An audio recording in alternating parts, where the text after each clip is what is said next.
Hey everybody, welcome back to the Balanced Vibes podcast. My name is Kirsten and today we are talking about how to have better periods or how to have periods if you don't have them at all, and how we can change our health and either get our period back or improve the quality of our periods by changing our diet and exercise and of course the stress level. So there are two things that are actually quite opposite of each other, and they are hypothalamic amenorrhea, and then there's a bunch of other period related issues such as really heavy periods, maybe super long periods, very painful periods, and we cannot use the same diet approach for both of them. In other words, if you don't have a period right now, you have hypothalamic amenorrhea, then you cannot use the same tools as somebody who has very heavy periods and maybe painful periods that are caused by blood sugar imbalance. So these two people have to treat their conditions differently. And let's first let's first go over what these problems are caused by or what they can look like. So for example, hypothalamic amenorrhea, if you are not familiar with that yet, then this is a situation where you haven't had your period for 3 consecutive months. And a lot of times hypothalamic amenorrhea is caused by overtraining, doing too much of the good thing because we think that exercise is healthy, which it is, but we just go overboard and we put our bodies into a situation where they're really stressed out.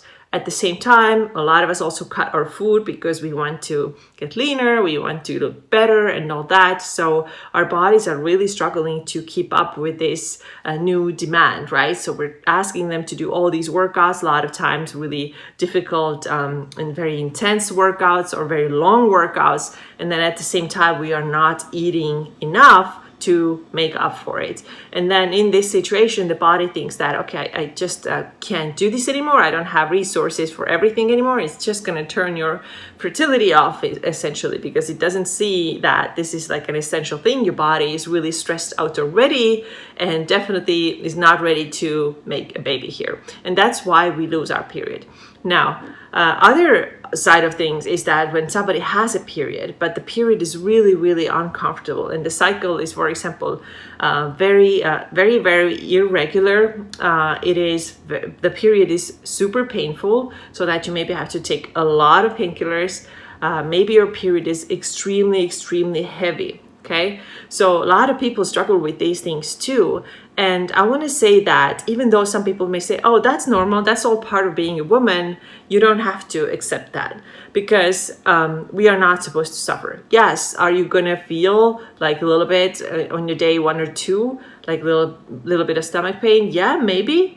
But it shouldn't be so that you are absolutely unable to do anything, just like I was when I was struggling with my blood sugar imbalances and had a really hard time dealing with my period. And like I shared in one of my recent episodes, some of these signs have come back a little bit because my diet hasn't been in check as well as it was. So I know exactly what to do this time to make my symptoms go away. And we'll see how it went because it's been almost a month now and I'm waiting for my next period to see if my changes helped, and I'm pretty sure that they did because if you've been listening to this podcast for quite some time, you know how blood sugar imbalances can actually cause those heavy periods and cause those really painful periods. And now when we're talking about the dietary changes, what a person should do, depending on whether she has hypothalamic amenorrhea or whether she has those other period-related issues, those dietary changes are going to be actually quite different. And that's why it's really important to know what you're dealing with and know that not everybody should take the same advice. And let's first start with hypothalamic amenorrhea. So like I said, hypothalamic amenorrhea is caused by you not eating enough. So that's one of the first things, and also exercising a ton. So now how to get your period back is start eating a lot more. There are different ways of doing it. You can jump right in and start eating tons of calories, tomorrow just increase by a lot, and you can definitely get your period back very, very quickly that way. And then the other option is do it more gradually. I've seen that working better for many people. Just like psychologically speaking, their weight gain is going to be a little bit slower, but there will be some weight gain, but it's just a little bit easier for them to do. Some people prefer to jump right in and don't track anything, and then just let themselves eat. And I didn't track anything either when I was recovering. But now that I've been coaching a lot of people, I see that for many it actually works better, that they're able to track something. They want to make sure that they hit a certain number every single day. It just works better for them psychologically. But what's common for both of these people is that they still have hypothalamic amenorrhea, and they still have to eat a lot more. And the foods that they eat, they shouldn't be like the cleanest foods in the world. And I want to share with you what I've seen several times with people who have hypothalamic amenorrhea. They realize that they have to start eating more, but their meals still look like big bowls of vegetables. Like big, lettuce and spinach, and then tomatoes and bell peppers and cucumbers. And then they maybe add like a little bit of hummus there or a tiny bit of chicken.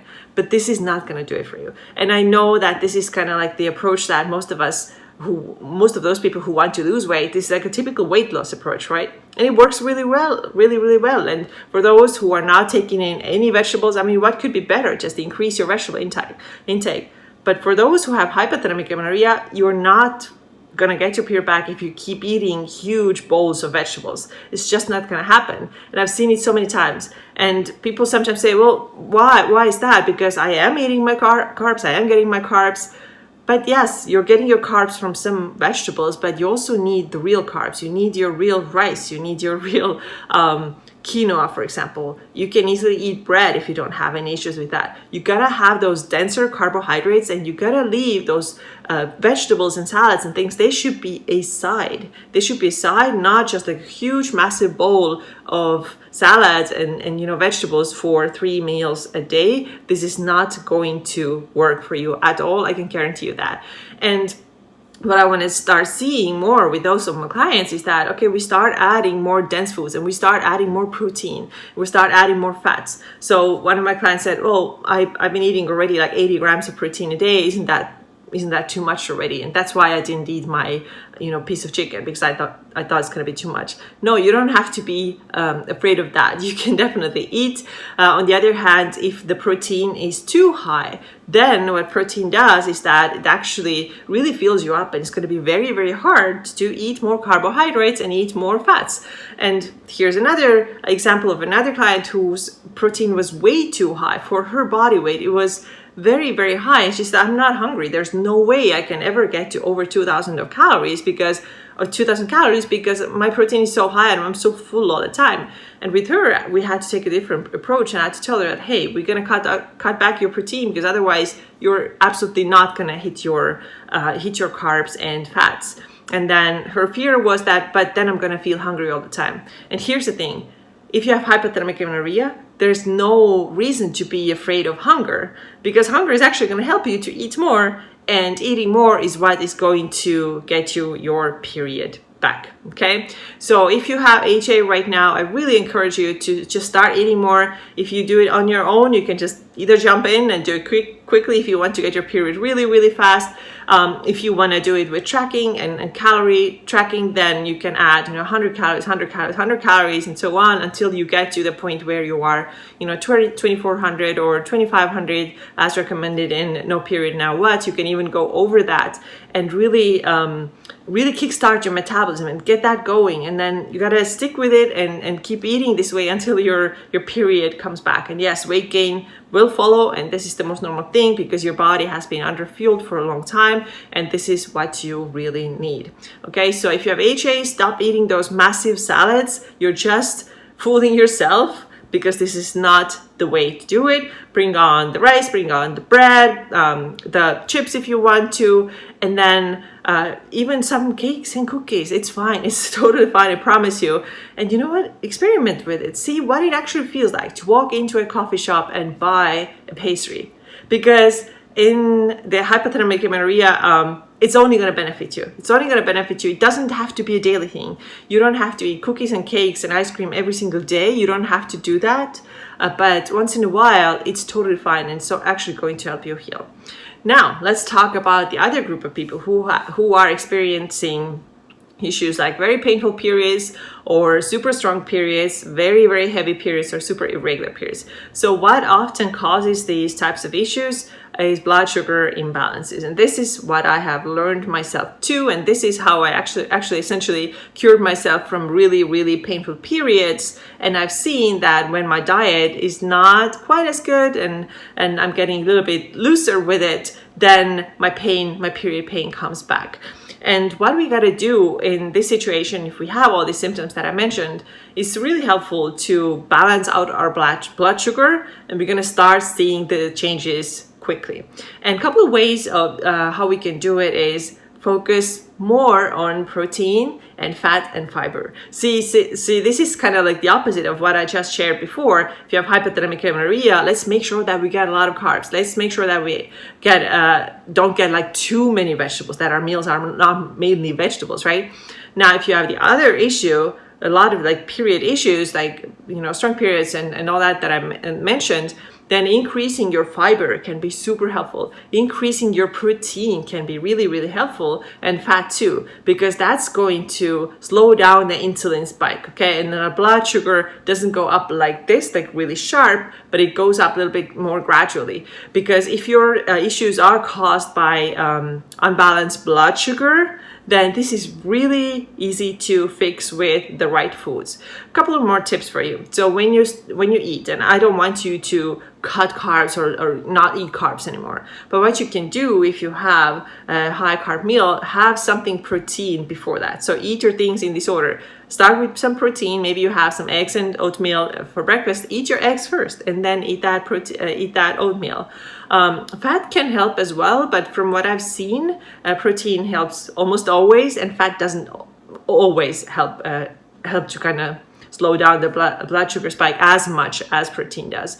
So, and I've seen so many people starting to feel much, much better. So I'm an example of that too. So when I figured out that my blood sugar really spiked like up to like 150s and 60s, not just like once in a while, but it was continuous, happened all the time. After eating oatmeal, after eating sweet potato, after eating all kinds of things, it was chronically high. It was high all the time, and this is not good for the body. And when I figured that out and I started having less of those foods that caused that spike, and I also started having way more protein, a lot more protein, then my painful periods went away.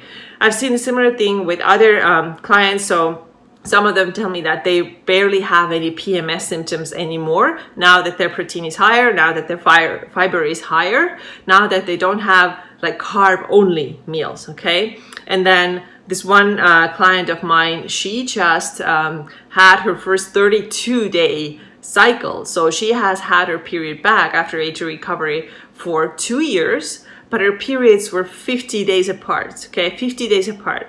And what we started doing with her, we started adding more animal protein. She was already doing pretty good on vegetables, but we started adding more real protein, animal protein, regular meal times, and we started strength training as well. And we get to the exercise part in a little bit. But her next period, and by the way, we also stopped having those artificially sweetened sodas that she used to have a lot of. And now she had her first 32-day cycle. So 32 days. Another client of mine used to have very, very heavy periods. And also with very similar changes, what I just told you about, increasing the amount of fiber. She was pretty low in fiber, increasing protein significantly, and having a lot less of those fun foods, which remember are beneficial in HA recovery. But in her case, we cut back on those fun foods. And her period, the last one, was normal. She said it was completely normal. She was feeling absolutely fine, no heavy periods. So you can manipulate a lot of things with food, but you just have to know how to do it right. And once again, if you have hypothalamic amenorrhea, you gotta eat a ton, okay? a lot more. It's okay to eat those insulin spiking foods, and then, you know, denser carbohydrates, a lot of fat, and maybe dial back a little bit on protein, because if it fills you up, you don't have any room for carbs and fats. So this is AJ, right? You know, eating like a croissant or a piece of cake or some cookies or ice cream is probably going to be very, very helpful. There's so many women who have recovered this way. And again, not to say that this should be like your main meal, but you should have them once in a while, okay? And then on the other side of things are the women whose periods are just super off. They are really difficult to manage. So these people may have to look into their blood sugar regulation, see if their fasting blood glucose, for example, is way over 90 in the morning. If their blood glucose spikes over like 150 constantly, then definitely blood sugar is the thing that we have to monitor and get down to more normal levels. And that we can do by eating more fiber, eating more vegetables, having a lot more protein, and having a lot of healthy fat. Okay, next thing, let's move on and talk about exercise. How to use exercise in either of these situations, hypothalamic amenorrhea and then the other period issues that I have already mentioned. So one of the things that you got to know when you have hypothalamic amenorrhea is that you got to stop, again, cheating. You gotta stop fooling yourself and telling yourself that running 3 days a week is gonna get your period back. Some people may get it back, but in general, you have to give your body a lot of rest. And what the only things that the maximum that those of my clients who have hypothalamic amenorrhea do is 2 easy body weight strength training workouts a week, and that's it. And they are not the workouts where you get your heart rate super up. They're just basically to get your body moving, to do a little bit of something. But nobody's running, nobody's doing high intensity workouts, because these things just really stress your body out. And if you say that I've been doing everything right, I've been eating so much more and I've been sleeping so much more, but you still keep pushing your body and doing those workouts all the time, then you're not going to get too far, because you're just holding yourself back. Your body needs rest more than anything. And sometimes when I see people's exercise logs, I see things like, yeah, I used to do like 60 miles a week and now I've cut back to 30. Cool, but 30 miles of running a week is still a lot, especially for a body that is not functioning. Okay, so we got to remember that the best things you can do is just walking. Go for a walk. Sometimes people are like, how many steps is okay? And you know, if you are pushing yourself to go out, that's already too much. If you go out to be like, okay, it's nice and sunny, I love it. I'm just, you know, on my slow leisure walk here.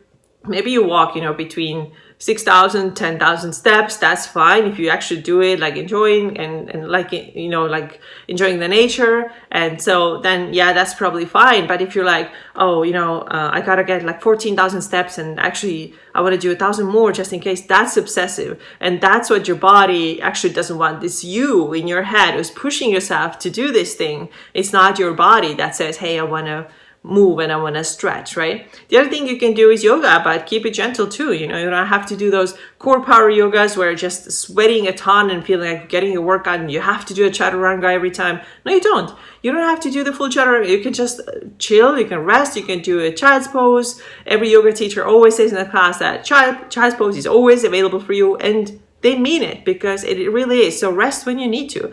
And everything you do when you have hypothalamic amenorrhea, every movement that you do should come from the place of, I want to heal my body. I want to maybe stretch my body so that I just feel a little bit better, so I can get some fresh air, because I think this is really, really important to get some sunshine and fresh air. But it should never come from a place of like, I gotta walk and I have to do this, I have to run this. Otherwise, like I can feel the fat coming on. This is one argument that I hear. I'm like, no. First of all, nothing's coming on as you sit down. Like you're not like growing by like centimeters or inches as you're sitting down. It's not true. On the other hand, yes, of course you will gain some weight, and you have to remember that this is necessary for your healing, and you cannot heal without that.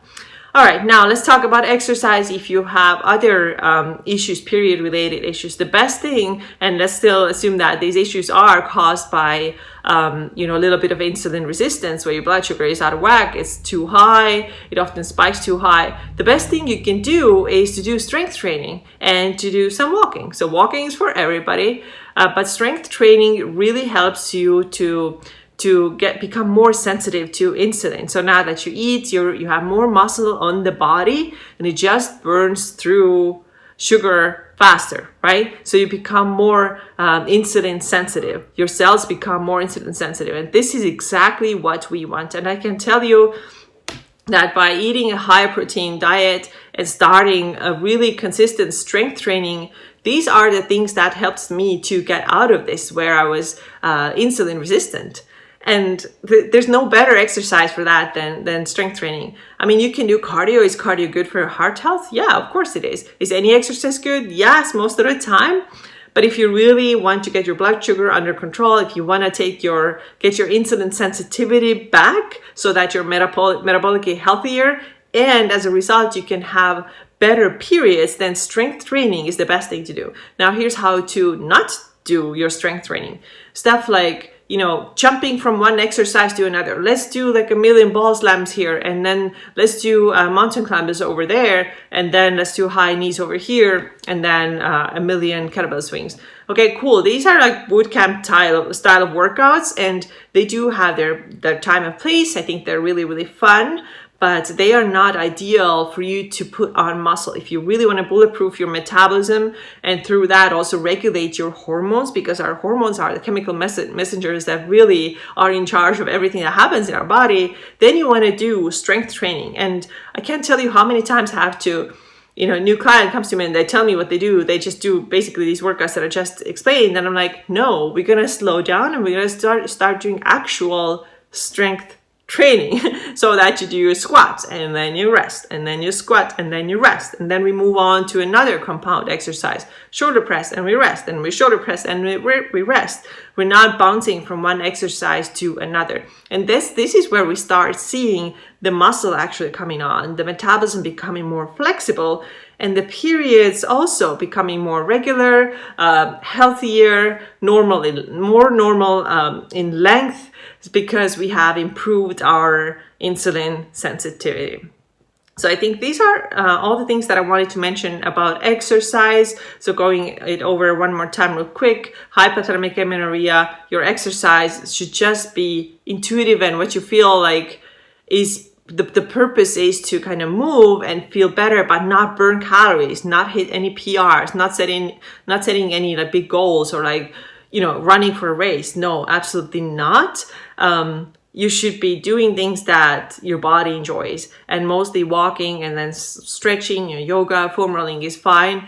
If you tell me that, my intuition tells me to do high intensity training, then you cannot use your intuition, because high intensity training and hypothalamic amenorrhea is not what your body wants. If you continue doing that, it's going to be extremely, extremely difficult to get your period back. And then if you do have a period, but it's irregular, you have all these issues, then strength training is one of the best things to do if the problem comes from insulin resistance or your cells not being sensitive enough for insulin. So strength training, traditional strength training, you don't have to invent like anything super new, or you don't have to have all these like fancy pieces of equipment that we also talked about a couple of episodes ago. Stick with dumbbells, stick with barbell work, the basics, and these are really the things. But the program, of course, has to be put together in a smart way so that you're just not doing random stuff all the time. Now, the last thing that I want to address, and this is actually common for everybody, whether you have hypothalamic amenorrhea or all these other period issues, what we all need to do is to chill the heck out, okay? In other words, we have to reduce our stress and take a really critical look at where is the stress coming from. It's easy if we have HA, then we know that the stress is coming from overthinking, because we're all type A, want to like run around all the time and do all the things, and then we're also worrying about what other people are thinking. How can we please everybody? Sounds familiar, right? So that type of stress, then under-eating, over-exercising, these are all big stressors, and our bodies are designed to deal with acute stress nicely, okay? We have mechanisms in place that can deal with them, but our bodies don't want us to be chronically stressed. And of course, if you have all these other period issues too, they can also be caused by just doing too much, pushing ourselves too hard, doing those high intensity workouts and like having such high expectations and trying to meet everybody's expectations all the time. And all these things, not all of them, but many of them are actually up to us, how much we let them affect us. Are we causing ourselves more problems with just our behaviors and habits, or can we actually let go of some of these things? It's totally under control. Some of these things are totally under our control. Can we just relax more? Can we lie down on a couch and watch a show on Netflix? Can we take some time to read a book? Can we get outside and get some sunshine, just sit on the ground and get some sunshine? Can we go on a leisure walk instead of pushing ourselves every single day super hard in our workouts? What can we do to feel better? Can we maybe talk to somebody? Can we maybe meditate a lot, which I am a big fan of, every single day, okay? Every single day you gotta meditate to get the benefits of it. Yeah, if you miss a day or two, fine, whatever, but it has to be pretty consistent practice. Just like working out has to be pretty consistent practice for it to work. So figure out some ways how to start reducing your stress. And it's not only about food and exercise. I think these are the things that are so easy to, put our finger at and say like, okay, this is the problem. I gotta eat this and not this. And hopefully this will fix it. Or the workouts, I gotta do it this way, but not this way. Cool. But what are you doing for your stress management, for your overall stress management? Okay, I hope that this episode was helpful for you. The important thing to remember is that it really depends on your problem, what is going on in your body.